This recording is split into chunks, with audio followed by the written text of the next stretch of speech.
2025, ce qui compte désormais, c'est de rassembler des bâtisseurs, des hommes et des femmes prêts à transformer les défis en opportunités, à relever ce qui a été abattu et à tracer d'une main ferme la voie d'une nation libre, souveraine et respectée. Parmi ces bâtisseurs, vous, les patriotes militaires marginalisés au sein des FARDC. Je m'adresse à vous avec la clarté et la gravité qu'impose ce moment historique. L'avenir du Congo repose sur les choix que nous faisons ici et maintenant. L'histoire vous offre une chance unique de réécrire votre rôle et de vous ranger du côté de la justice, de la souveraineté et de la dignité nationale. Réfléchissez à cette opportunité et inscrivez vos noms parmi ceux qui auront choisi de défendre l'honneur et la grandeur de leur patrie. Votre expertise, votre force et votre engagement sont cruciaux à la construction d'une armée véritablement nationale, indépendante, débarrassée de tout tribalisme et apolitique. Une armée entièrement dédiée à la défense de notre souveraineté. Je ne parle pas ici d'une armée asservie aux caprices des politiques, mais d'une institution puissante et indépendante, gardienne de notre constitution et bouclier protecteur du peuple congolais.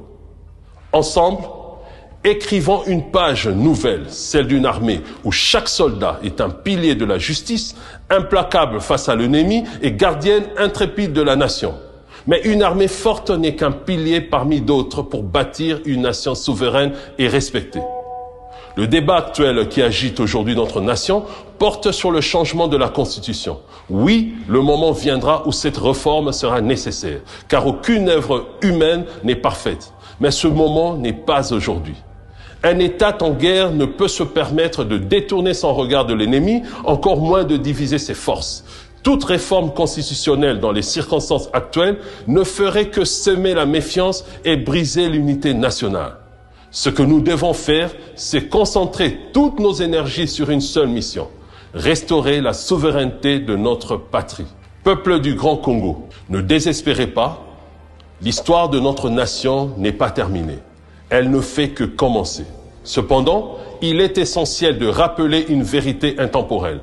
La paix ne se mendie pas, elle s'impose. Les grandes nations l'ont toujours compris. La paix durable ne naît jamais de la soumission ni de la complaisance, mais dans le feu des batailles, là où la dignité nationale est reconquise et où un peuple prouve qu'il est prêt à défendre ce qui lui appartient.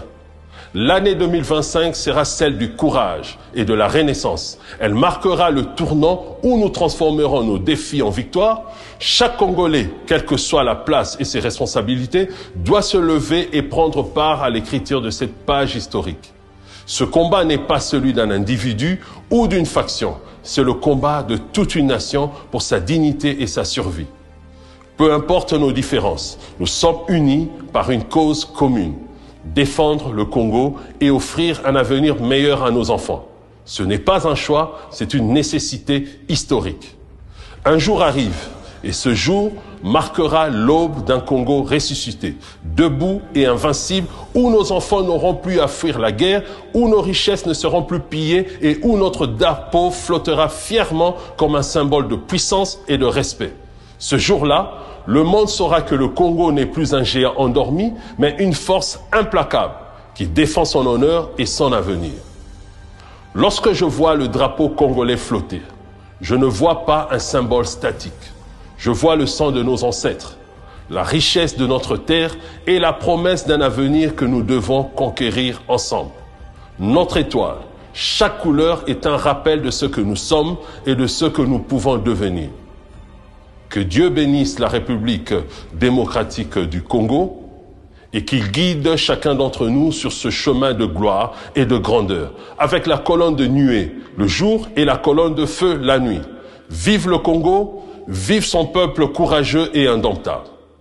Je vous remercie.